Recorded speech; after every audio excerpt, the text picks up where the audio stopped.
अस्सलाम वालेकुम dear second year, welcome to merit online class. Chapter 18 को कंटिन्यू करते हैं, डॉन ऑफ मॉडर्न फिज़िक्स। और प्रीवियस लेक्चर में हमने डिस्कस किया था about the wave nature of particle. और आज का जो हमारा टॉपिक है वो उसी का टॉपिक का सब टॉपिक है 18.9.1। आपकी बुक का पेज नंबर 324 है और टॉपिक नेम है division and Germer experiment. Name से इंडिकेट होता है हमारे पास कि ये जो एक्सपेरिमेंट है वो दो साइंटिस्ट थे, डिवीज़न एंड जर्मर, दोनों ने ये एक्सपेरिमेंट परफॉर्म किया था। जैसा कि प्रीवियसली हमने ये स्टडी किया था कि हमारे पास जो पार्टिकल्स हैं वो भी वेव नेचर शो करते हैं। और हमने ये भी देखा था कि हमने कैलकुलेट किया था कि जो इलेक्ट्रॉन है उसकी भी सर्टन वेव लेंथ होती है, लाइक वो भी वेव नेचर शो करता है। तो इसी कॉन्सेप्ट को जो डिवीज़न और जर्मर थे उन्होंने फर्दर जो है वो एक्सपेरिमेंटली प्रूव किया था। इसका जो एक्सपेरिमेंट सेटअप था वो आपकी बुक का पेज नंबर 325 है। यहाँ से अगर आप देखें तो ये जो फिगर है यहाँ पे देखिए, आपके पास सबसे पहले जो इलेक्ट्रॉन गन यूज़ हुई है। इलेक्ट्रॉन गन को यूज़ करने का जो पर्पस था वो ये था कि to produce the beam of electron. Electron beam को प्रोड्यूस करने के लिए यहाँ पे इलेक्ट्रॉन गन का यूज़ किया गया, ठीक है। अब यहाँ पर देखें, ये जो इलेक्ट्रॉन्स यहाँ से इमिट हो रहे हैं उनको एक्सेलरेट करने के लिए हमने यहाँ पे जो है वो उनको सर्टेन पोटेंशियल डिफरेंस दिया है, ठीक है। यहाँ से पोटेंशियल डिफरेंस हमने इसलिए दिया कि ये जो इलेक्ट्रॉन गन से जो इलेक्ट्रॉन इमिट हो रहे हैं उनको एक्सेलरेट करने के लिए। फर्दर देखें, यहाँ पे ये जो इलेक्ट्रॉन्स यहाँ से इलेक्ट्रॉन गन से जो है वो इमिट हो रहे हैं, ये जो इलेक्ट्रॉन बीम इमिट हो रही है यहाँ से, इसके जो है वो आगे हमने रख दिया एक निकल जो है वो टारगेट रख दिया है, ठीक है।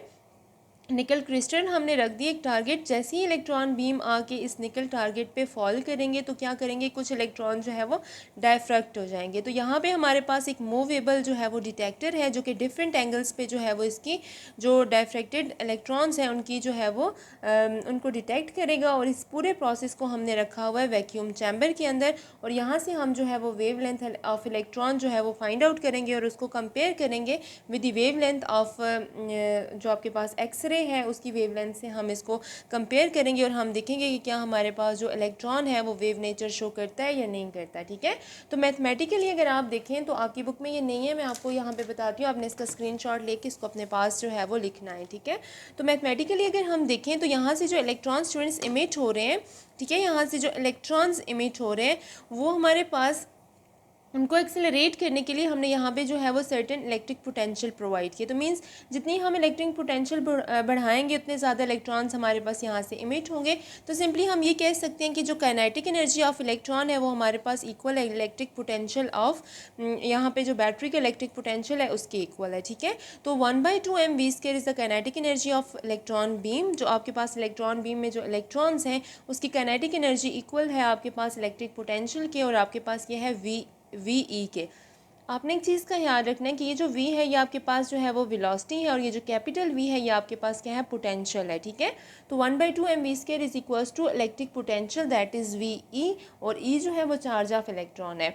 अगर हम क्या करेंगे, इस 2 को दूसरी तरफ लेके जाएं तो यहाँ पे ये डिवाइड हो रहा है तो दूसरी तरफ जाके ये क्या हो जाएगा, मल्टीप्लाई हो जाएगा। तो हमारे पास ये इक्वेशन कुछ इस तरह से हो जाएगी, mv² is equals to 2v into E, ठीक है। अब यहाँ से अगर आप क्या करें कि ये जो इक्वेशन है बोथ साइड्स पे आप m को मल्टीप्लाई करें। दोनों साइड्स पे जब आप m को मल्टीप्लाई करेंगे तो कोई फ़र्क तो नहीं पड़ेगा ना इस इक्वेशन पे। तो इक्वेशन हमारे पास इस तरह से हो जाएगी, जब आप इस पूरे इक्वेशन को दोनों साइड से m से मल्टीप्लाई करेंगे तो ऑलरेडी यहाँ पर m है, जब ये m से मल्टीप्लाई होगी तो ये m² v² हो जाएगा, ठीक है। और यहाँ पर हमारे पास जब m से मल्टीप्लाई करेंगे तो ये हमारे पास क्या हो जाएगा, 2m इंटू वी ई, ठीक है। और ये जो v है हमारे पास ये क्या है, ये कैपिटल V है और ये हमारे पास इलेक्ट्रिक पोटेंशियल है, ये हमारे पास पोटेंशियल है, ठीक है। और ये जो v है ये हमारे पास वेलोसिटी है, ठीक है। अब अगर हम क्या करें कि हम इसका जो है वो अंडर रूट ले लें, हम बोथ साइड्स पर अंडर रूट लेते हैं तो देखें ये जो हमारे पास mv का, इसको हम इस तरह से लिख सकते हैं mv का होल स्क्वायर, ठीक है, अंडर रूट, ठीक है, 2mve। तो यहाँ पर देखें ये जो होल स्क्वायर है ये अंडर रूट के साथ कैंसिल हो जाएगा और ये हमारे पास जो इक्वेशन बचेगी वो हमारे पास mv बचेगी, ठीक है। क्योंकि हमारे पास m² v² था और हमने इसको क्या किया कि हमने इसका होल अंडर रूट ले लिया, नहीं होल स्क्वायर ले लिया, और स्क्वायर को जो है वो कैंसिल करने के लिए हमने अंडर रूट ले लिया और हमारे पास यहाँ पे जो इक्वेशन बची है ये जो हमारे पास mv बचा, ठीक है। और इस साइड पर जो अंडर रूट लिया था ज़ाहिर है वो कैंसिल नहीं हुआ, वो हमारे पास क्या रहेगा, under root 2mv into e, where v is the potential is the charge of electron, m is the mass of the electron और 2 आपके पास जो है वो नंबर है। अब आपको पता है प्रीवियस लेक्चर में हम ये डिस्कस कर चुके हैं कि हमारे पास जो मोमेंटम ऑफ इलेक्ट्रॉन होता है वो आपके पास ये हमने किया था P is equals to h divided by lambda के इक्वल होता है, ठीक है। ये आपको पता है ना, मोमेंटम हमने डिराइव किया था कि हमारे पास जो मोमेंटम ऑफ इलेक्ट्रॉन था वो हमने कहा था वो P is equals to h divided by lambda था। और यहाँ से अगर हम लैम्डा की वैल्यू निकालें तो लैम्डा किसके इक्वल हो जाएगा, एच डिवाइडेड बाय पी के, where h is the Planck's constant and p is the momentum, ठीक है। अब हमें ये भी पता है कि किसी पार्टिकल का मोमेंटम जिसका मास m और v वेलोसिटी के साथ मूव कर रहा हो तो उसका जो मोमेंटम होता है वो हमारे पास mv के इक्वल होता है। तो यहाँ पे अगर हम इस p को जो है वो mv से रिप्लेस कर दें तो हमारे पास गलत तो नहीं होगा ना, lambda is equals to h divided by mv, ठीक है। तो अब हमने यहाँ पर देखें lambda is equals to h divided by mv और इस इक्वेशन को नाम दे दें इक्वेशन नंबर ए का। तो इक्वेशन नंबर ए में अगर आप देखें तो mv हमारे पास किसके इक्वल है, mv हमारे पास इक्वल है √2mv इंटू ई के, ठीक है। तो अगर हम क्या करें कि यहाँ पे mv की जगह अगर हम √2m इंटू v इंटू ई लगा दें, हम यहाँ पे mv की जगह उसकी वैल्यू पुट कर देते हैं, ठीक है। तो हमारे पास ये क्वेश्चन बन जाएगी lambda is equals to h divided by mv की जगह हम उसकी क्या लगा देंगे, वैल्यू लगा देंगे। हमारे पास ये क्या बन जाएगी, √2m इंटू वी ई, पर h is the Planck's constant, 2 हमारे पास नंबर है, अगेन मैं बताती हूँ, m is the mass of the electron, v आपके पास क्या है इलेक्ट्रिक जो पोटेंशियल है, और ई आपके पास चार्ज ऑफ इलेक्ट्रॉन है। अब अगर क्या करें स्टूडेंट्स, हम यहाँ पे जो है वो वैल्यूज़ पुट करते हैं, ठीक है। Putting the values in this equation आपके पास क्या बन जाएगा, लैम्डा इज इक्वल्स टू, आपको प्लैंक्स कांस्टेंट की वैल्यू पता है, ठीक है, नोन है ये तो आपके पास कांस्टेंट है, इसकी वैल्यू को आपने याद रखना है। और आपके पास ये क्या बन जाएगा, ये इक्वेशन आपके पास जब हम इसमें वैल्यूज़ पुट करेंगे, वैल्यूज़ पुट करते हैं, अच्छा आपके पास इक्वल है 6.63 multiply by 10 power minus 34 जॉल second के, ठीक है। और डिवाइडेड बाय √2 आपके पास नंबर है तो इसको एज इट इज़ ही लिखेंगे।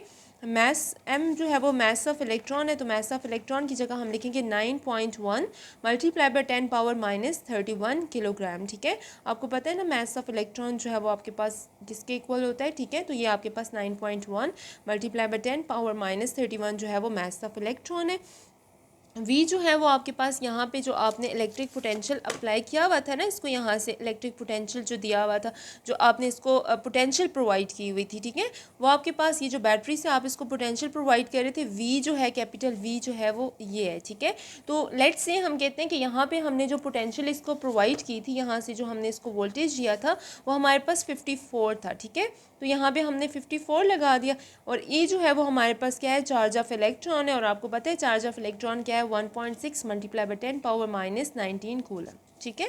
अब अगर क्या करें कि आप इन सब वैल्यूज़ को मल्टीप्लाई करने के बाद 6.63 मल्टीप्लाई, इन सब वैल्यूज़ को आपने मल्टीप्लाई करके √ लेना है, और जो भी आपके पास आंसर आएगा उस आंसर को और इस वैल्यू को आपने क्या कर देना है, डिवाइड कर देना है। जब आप डिवाइड करेंगे तो आपके पास जो आंसर आएगा लैम्डा का वो आपके पास आएगा 1.66 multiply by 10 power minus 10 metre, ठीक है। तो ये आपके पास लैम्डा है, ये वेव लेंथ है इलेक्ट्रॉन की। अब हम स्टूडेंट्स ये देखेंगे कि अगर हमारे पास ये जो एक्स रेज़ हैं उनकी वेवलेंथ भी अगर हमारे पास इसी के तकरीबन इसके इक्वल या इसी के करीब अगर कम या थोड़ा ज़्यादा आ रही है तो हमारे पास जो है वो हम कह सकते हैं कि इलेक्ट्रॉन जो है वो वेव नेचर शो करता है। तो उसके लिए हम आपने फर्स्ट ईयर में एक टॉपिक पढ़ा था एक्सरे डायफ्रैक्शन, ठीक है। आपने ये जो फर्स्ट ईयर के जो चैप्टर था, आई थिंक चैप्टर नेम मुझे एग्जैक्टली याद नहीं है। तो यहाँ पर देखिए आपके पास इस तरह से जो है वो हमने दो स्लिट्स आपने एक स्लिट्स कंसिडर की थी, और आपके पास इनका जो डिस्टेंस था वो आपके पास d था, और वो आपके पास था 0.9 multiply by 10 power minus 10 metre. और हमने देखा था कि हमारे पास ये तकरीबन इस तरह की हमारे पास एक फ़िगर बनी थी, और हमने जो है वो इसमें कैलकुलेशन की थी। हमने कहा था 2D ब्रैग्स लॉ जो है वो यहाँ पे यूज़ किया था, 2D sine theta is equals to m lambda, और m हमारे पास यहाँ पे 1 था, 2D sine theta is equals to lambda. ये फर्स्ट ईयर में आप लोग ये कैलकुलेशन कर रहे हैं, मैं आपको अगेन ये बता रही हूँ। तो लैम्डा इज इक्वल्स टू आपके पास 2D साइन थीटा, और यहाँ पे d की वैल्यू आपको पता है, और साइन जो है वो आपके पास 65 डिग्री बना था। और अगर आप साइन 65 डिग्री की वैल्यू लगाएं और आप जो है वो यहाँ पे d की वैल्यू लगा के 2 से मल्टीप्लाई करें तो आपके पास जो लैम्डा आता है वो 1.65 multiply by 10 power minus 10 metre आता है, ठीक है। तो अगर आप देखें कि हमने ये जो यूज़ किया था, ये जो लैम्डा था हमारे पास, ये वेव लेंथ थी, वेव लेंथ ऑफ इलेक्ट्रॉन थी, वो हमारे पास उसकी वैल्यू कुछ 1.66 मल्टीप्लाई बाई 10 मीटर आई थी। और यहाँ पे हमारे पास जो लैम्डा है, जो एक्स रेज़ का जो वेव लेंथ थी, वो हमारे पास आई थी 1.65 मल्टीप्लाई बाई 10 मीटर। तो आप देखें कि ये एक दूसरे के बिल्कुल करीब करीब हैं। तो इस तरह से हम ये कह सकते हैं कि हमारे पास जो इलेक्ट्रॉन है वो वेव नेचर जो है वो शो करता है। तो ये हमारे पास था, हमारा टॉपिक था डिवीजन एंड जर्मर एक्सपेरिमेंट।